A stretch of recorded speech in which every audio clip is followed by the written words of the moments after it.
Bismillahirrahmanirrahim. Assalamualaikum warahmatullahi wabarakatuh. Alhamdulillahirabbil alamin, hamdan wa syukralillah, amma ba'du.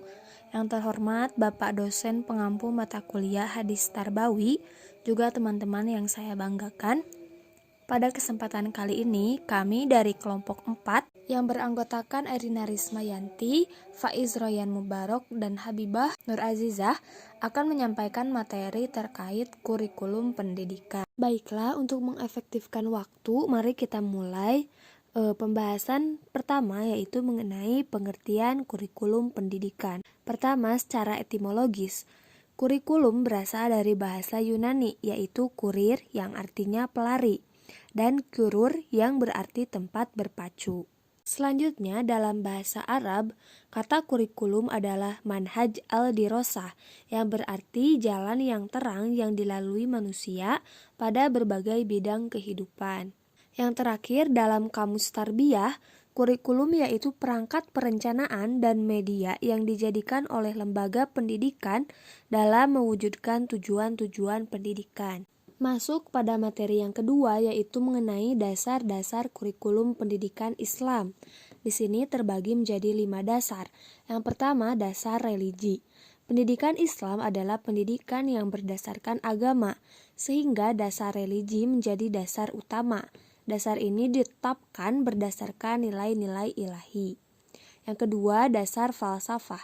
Dasar filosofis menjadi penunjuk arah bagi tujuan pendidikan Islam. Yang ketiga, ada dasar psikologis. Dasar psikologis kurikulum menurut pendidikan Islam memandang kondisi peserta didik berada pada dua posisi, yaitu sebagai anak yang hendak dibina dan sebagai pelajar yang hendak mengikuti proses pembelajaran. Yang keempat, ada dasar sosiologis.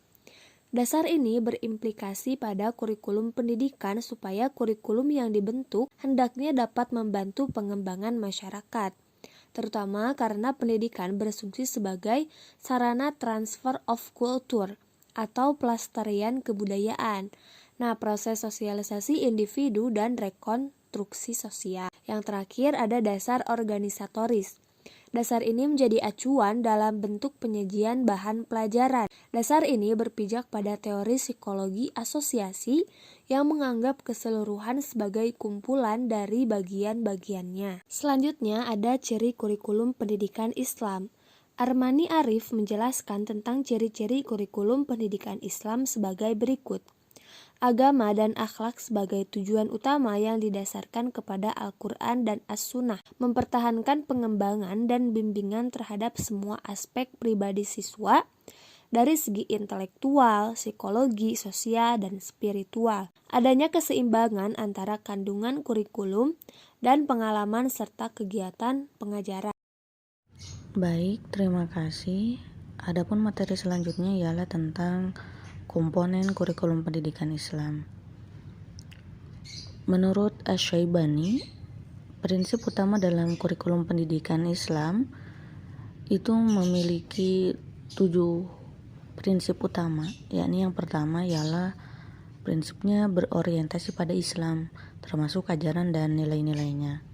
Nah, adapun kegiatan kurikulum yang baik berupa falsafah, tujuan, metode, prosedur, cara melakukan dan hubungan-hubungan yang berlaku di lembaga, itu semua harus berdasarkan syariat Islam atau ajaran Islam. Yang kedua, kurikulum pendidikan Islam itu mempunyai prinsip menyeluruh baik dalam tujuan maupun isi kandungan pendidikan itu. Yang ketiga, memiliki prinsip keseimbangan antara tujuan dan kandungan kurikulum. Selanjutnya, memiliki prinsip interaksi antara kebutuhan siswa dan kebutuhan masyarakat. Kemudian, juga memiliki prinsip pemeliharaan antara perbedaan-perbedaan individu. Kemudian, memiliki prinsip perkembangan dan perubahan seiring dengan tuntutan yang ada dengan tidak mengabaikan nilai-nilai absolutilahiyah. Kemudian, kurikulum pendidikan Islam juga mempunyai prinsip integritas antara mata pelajaran, pengalaman dan aktivitas kurikulum dengan kebutuhan peserta didik, masyarakat dan tuntutan zaman serta tempat peserta didik berada. Selanjutnya, tentang tingkatan isi kurikulum pendidikan Islam. Nah, menurut Ibnu Khaldun, sebagaimana yang dikutip oleh Al-Abrashi, beliau membagi isi kurikulum pendidikan Islam dengan 2 tingkatan, yakni ada tingkatan pemula dan ada tingkatan atas. Nah, untuk tingkatan pemula atau yang disebut manhaj ibtidai, materi kurikulum pemula difokuskan pada pembelajaran Al-Quran dan As-Sunnah. Nah, menurut Ibnu Khaldun bahwa Al-Quran merupakan asal agama, sumber berbagai ilmu pengetahuan dan asas pelaksanaan pendidikan Islam. Nah, di samping itu, mengingat isi Al-Quran mencakup materi penanaman akidah dan keimanan pada jiwa peserta didik, serta memuat akhlak mulia dan pembinaan pribadi menuju perilaku yang positif. Nah, tingkatan yang kedua atau disebut juga dengan manhaj ali, kurikulum ini mempunyai 2 kualifikasi, yakni yang pertama ialah ilmu-ilmu yang berkaitan dengan zatnya sendiri, seperti ilmu syariah yang mencakup fikih, tafsir, hadis, ilmu kalam, ilmu bumi, dan ilmu filsafat. Maka yang kedua ialah ilmu-ilmu yang ditunjukkan untuk ilmu-ilmu lain dan bukan ilmu yang berkaitan dengan zatnya sendiri, misalnya ilmu bahasa, ilmu matematika, dan ilmu mantik. Selanjutnya yakni hadis tentang kurikulum pendidikan. Bismillahirrahmanirrahim. Wa haddatsani an Malik annahu balighu anna Rasulullah sallallahu alaihi wasallam qala taraktu fikum amrayni lan tadillu ma tamassaktum bihima kitaballah wa sunnah. Yang artinya, dan Yahya Al-Laits menceritakan aku dari Malik bahwasannya sampai kepadanya, sesungguhnya Rasulullah sallallahu alaihi wasallam bersabda, sesungguhnya aku telah meninggalkan pada kamu 2 perkara yang jika kamu berpegang teguh dengan keduanya, kamu sekalian tidak akan sesat, yaitu kitabullah dan sunnah Rasulnya. Hal ini tercantum dalam kitab Al-Muwatta juz 2 halaman 899 dan hadis nomor 1594. Selanjutnya tentang syarah hadis. Nah, mantuk hadis di atas menerangkan bahwa Rasulullah Sallallahu Alaihi Wasallam mewariskan pada umatnya 2 hal, yaitu kitabullah dan sunnah. Nah, menurut Mu'jam Al-Ghani, lafadz tamasuk semakna dengan al-i'tisam, yakni berpegang teguh dan menggenggam kuat agar tidak terlepas. Maka memaknai hadis di atas dengan merujuk pada penjelasan surah Ali Imran yang artinya, dan berpegang teguhlah kamu semuanya kepada tali agama Allah secara keseluruhan, dan janganlah kamu bercerai-berai.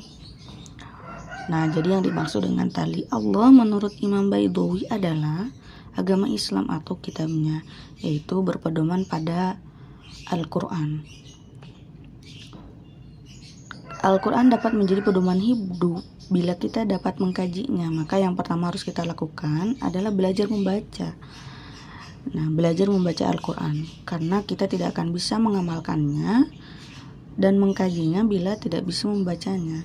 Setelah pandai membaca Al-Quran, maka kita dapat mengkaji apa yang kita baca dalam Al-Quran, sehingga dapat mengamalkan apa yang menjadi perintah dalam Al-Quran ketika menjalani kehidupan di dunia ini, dan apa-apa yang menjadi larangan ketika dalam menjalani kehidupan dunia ini yang tercantum dalam Al-Quran, sehingga kita tidak akan tersesat dalam menjalani kehidupan di dunia ini. Selanjutnya ialah hikmah hadis. Hadis ini memiliki pelajaran bahwa seorang muslim dalam perjalanan hidup di dunia ini tidak akan tersesat selama berpegang pada 2 perkara, yakni Al-Quran dan Sunnah Rasulullah. Nah, tersesat menurut KBBI ialah tidak melalui jalan yang benar, atau telah menempuh jalan yang salah, atau berbuat yang tidak senonoh dan menyimpang dari kebenaran. Nah, menelik pada pengertian KBBI, maka ketika kita menjadi orang tersesat itu dapat mengakibatkan kebingungan, kegelisahan, lelah, depresi, dan kesulitan hidup akan menimpa kita, karena kita telah berjalan di jalan yang salah. Agar kita berjalan di jalan yang benar, kita memerlukan petunjuk dan pedoman dalam hidup ini. Maka Allah menurunkan Al-Quran untuk menjadi petunjuk dan pedoman bagi umat manusia. Al-Quran dapat menjadi petunjuk dan pedoman manusia apabila manusia mau mengambil pelajaran yang ada dalam Al-Quran. Mungkin sekian yang dapat saya paparkan. Materi selanjutnya saya serahkan kepada ke materi selanjutnya. Baik, terima kasih. Selanjutnya adalah langkah dalam menjadikan Al-Quran sebagai pedoman. Langkah-langkah mengambil pelajaran dalam Al-Quran ialah sebagai berikut. Yang pertama adalah membaca ayat Al-Quran atau mendengarkannya. Yang kedua, menghafal ayat Al-Quran. Yang ketiga, mentadabburi ayat Al-Quran atau mengkaji isi kandungan ayat Al-Quran. Dan yang keempat adalah mengamalkan apa yang terkandung dalam Al-Quran. Selanjutnya, hadis-hadis isi kurikulum pendidikan Islam. Yang pertama adalah ada ilmu agama dan Al-Quran. Ada sebuah hadis yang artinya dari Ibnu Abbas bahwasannya Rasulullah Shallallahu Alaihi Wasallam meletakkan tangannya pada punggung Ibnu Abbas atau pundaknya. Kemudian Rasulullah Shallallahu Alaihi Wasallam berdoa, Ya Allah, berikanlah kepadanya pemahaman yang mendalam tentang agama dan ajarilah dia takwil Al-Quran. Kemudian hadis yang kedua tentang isi kurikulum pendidikan Islam adalah hadis tentang sholat.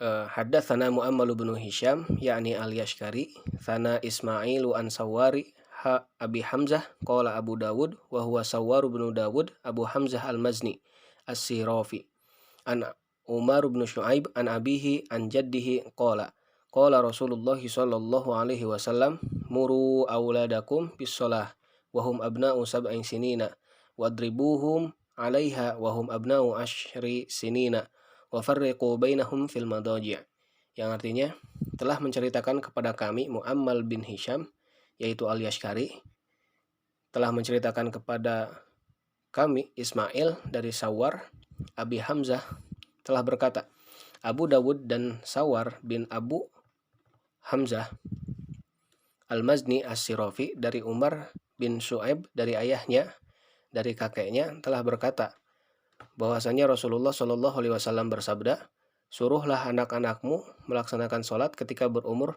7 tahun dan pukullah mereka jika tidak mau melaksanakan sholat, dan pisahkan tempat tidur mereka, tempat tidur putra dan putri. Hadis riwayat Abu Dawud. Penjelasan hadisnya, hadis ini menegaskan bahwa ketika seorang anak menginjak usia 10 tahun, maka insting yang dimilikinya sedang menuju ke arah perkembangan dan ingin membuktikan eksistensi dirinya. Oleh karena itu, ia harus diperlakukan secara hati-hati dengan menyangkal semua penyebab kerusakan dan arah penyimpangan. Caranya antara lain dengan memisahkan tempat tidur mereka, putra dan putri.